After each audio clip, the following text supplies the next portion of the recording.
sexto ano, tudo beleza? Vamos começar? Capítulo 7. O assunto da aula de hoje é o sistema endócrino, tá? Formado por glândulas endócrinas. O que são glândulas endócrinas?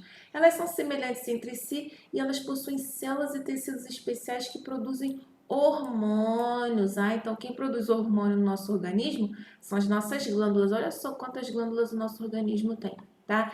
E esses hormônios vão ser como mensageiros que vão percorrer a corrente sanguínea até o órgão, a célula-alvo, tá? E o sistema endócrino trabalha em conjunto com o sistema nervoso, que é assunto desse capítulo também, tá? Para coordenar o funcionamento do organismo e assim trabalhar para manter o equilíbrio, que a gente vai chamar de homeostase, o equilíbrio químico do organismo, tá? Um exemplo de coordenação do sistema nervoso com o sistema endócrino é o hipotálamo, é uma estrutura do sistema nervoso que fica no interior do cérebro. Aí vamos supor, você está vendo um filme de suspense e você leva um susto, né? Essa imagem vai ativar o seu sistema nervoso, tá bom? E aí ele vai estimular glândulas a produzirem substâncias para desencadear uma reação, como por exemplo, desencadear a aceleração dos batimentos cardíacos, a gente fica mais alerta, entendeu? Além das glândulas endócrinas que produzem os hormônios, a gente tem as glândulas exócrinas, tá? Elas liberam substâncias fora do corpo ou em cavidades do corpo. E as glândulas mistas são exócrinas ou endócrinas ao mesmo tempo. Então, olha essa tabela aí, marquem aí com o marca-texto de vocês. Glândulas endócrinas não têm um canal e liberam hormônios no sangue, como aqui as que a gente vai ver na aula de hoje. A gente tem as exócrinas, como por exemplo, sudorípara, libera o suor para fora do corpo. Mamária, libera o leite para amamentar um bebê. Né? Lacrimais, ou então que vão secretar muco no sistema digestório, no respiratório. E mista, como por exemplo o pâncreas, né, que libera o suco pancreático dentro do intestino delgado, que é uma cavidade, é por isso que ele é exócrino, mas também tem uma parte endócrina que libera, por exemplo, a insulina, que é um hormônio no sangue. Vamos ver cada uma dessas glândulas? A hipófise fica lá no hipotálamo, uma pequena glândulazinha que ela controla o funcionamento de outras glândulas. Então, geralmente é o primeiro local para onde os estímulos vão passar. Tá? Dentre os hormônios que a hipófise libera, a gente tem a ocitocina, tá? Principalmente no corpo feminino, que vai estimular as contrações do útero na hora do parto e ativa a liberação de leite nas glândulas mamárias.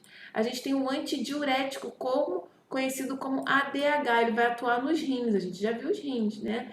Promove a retenção de água e de sais minerais, ou seja, evitar eliminar o excesso de água.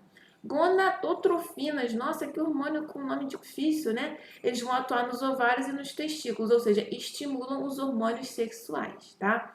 E a gente tem um hormônio de crescimento muito ativo aí no sangue de vocês, né? Chamado de GH, responsável por regular a estatura, ou seja, a altura, o crescimento dos ossos, das cartilagens, tá?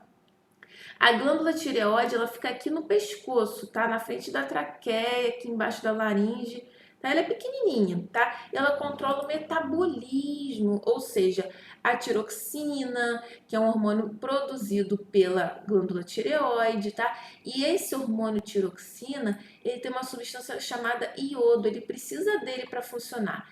Mas para que metabolismo? Gente, manter as reações químicas no organismo, construção, regeneração, atua também na pressão arterial, na frequência cardíaca, na produção das proteínas, enfim, atua no organismo inteiro. Se a pessoa está com deficiência de sal, ela vai ter um problema na tireoide, tá? E aí, quando a gente tem baixa produção de hormônio tiroxina, a gente tem uma característica que é o hipotireoidismo. E quando a gente tem uma glândula tireoide com uma alta produção, né? A gente tem superativação da glândula tireoide, superatividade.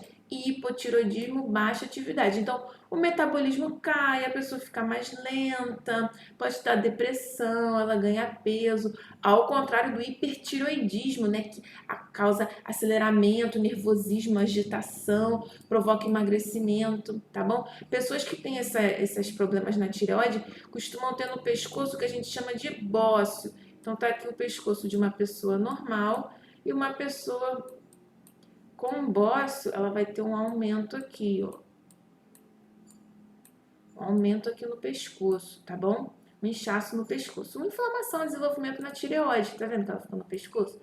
Mas é só esse hormônio que a tireoide produz? Não, produz a calcitonina, que vai regular a remoção de cálcio no sangue, tá bom? E assim a taxa de cálcio no sangue também, tá? Tanto no sangue, perdão, quanto nos ossos, tá bom? E além disso, a gente tem as glândulas paratireoides. Por quê? Porque elas ficam aqui, ó, junto com a tireoide. E as paratireoides, elas liberam o hormônio paratormônio, que ele tem efeito contrário ao que a gente viu aqui na calcitonina. Ou seja, quando a quantidade de cálcio no sangue está muito baixinha, esse paratormônio vai estimular a remoção de cálcio no sangue. O contrário, se eu tiver muito cálcio no sangue, a calcitonina vai mandar esse cálcio direto para os ossos. E a gente tem o pâncreas, né? O pâncreas produz a insulina, que é o hormônio que vai levar a glicose no sangue, que chegou lá da alimentação para dentro de cada célula, então ela diminui o nível de glicose no sangue.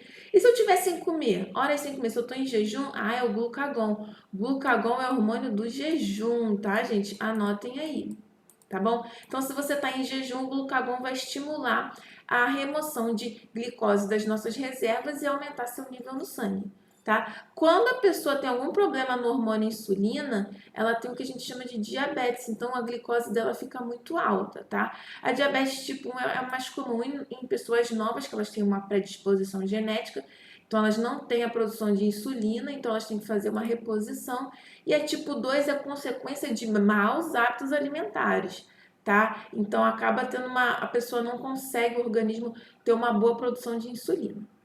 Continuando, lembra do rim que a gente viu? Em cima do rim a gente tem uma glândula chamada suprarrenal, tá? Essa suprarrenal, ela produz hormônios importantes, como por exemplo a adrenalina, conhecida como epinefrina, situações de perigo, de estresse, então aumenta a frequência cardíaca, a dilatação dos brônquios é para a gente respirar melhor, as pupilas ficam mais dilatadas, tá bom? E o contrário, também tem um outro hormônio, tá? Mas aí é assunto de outra aula, tá? Mas a adrenalina produzida pela suprarrenal em condições de estresse. A gente tem a aldosterona, é um hormônio que regula a quantidade de cálcio, de sódio no sangue.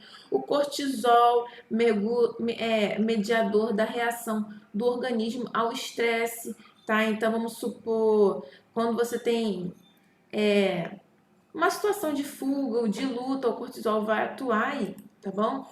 E a gente tem as gônadas, também são as glândulas sexuais, elas chamadas de glândulas sexuais, que no caso dos homens é o testículo, que vai produzir os hormônios masculinos, que é a testosterona, e os ovários, tá? Que vão produzir os hormônios femininos, estrogênio e progesterona, tá?